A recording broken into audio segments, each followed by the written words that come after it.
Story like this breaks, it's often first on social media, and we saw some very graphic and distressing videos being shared widely online.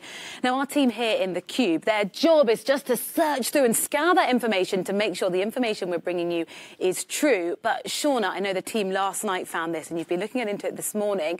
Often in these situations, lots of fake, very damaging, potentially dangerous information spreads online.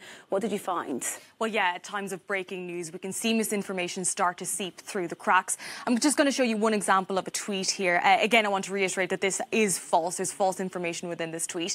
But you can see how strong this language is. It says wrongly that a bomb had been guided, that this was targeted, saying that there was another small nuclear weapon. And there's a political slant to this, claiming falsely that Israel was behind this and saying that there was a bomb here. Now, we know that that's not true. And then below the tweet, it says that this was guesswork. But before people read this second line, they'll have read this first line, which causes, bit, haven't they? Yeah, which causes them to start pressing the retweet button, which can be very dangerous. Now, first of all, we know that a mushroom cloud doesn't just happen when it comes to nuclear attacks. And we also know that we have nuclear non-proliferation experts who took to social media then to dispel this, saying that there was no indication that this was a targeted nuclear attack. What we do know as of now, according to the government, that this was ammonium nitrate at the facility. But why it was there and what caused the fire to lead to the explosion, those are all questions we still have to wait and see. Because the problem is people share their theories and other people read them take them as fact. Why is it that particularly in these breaking news situations, these fake truths start to spread rapidly throughout social media? There's many people asking that same question. In fact, we saw tweets like this urging people not to share misinformation because it can be dangerous.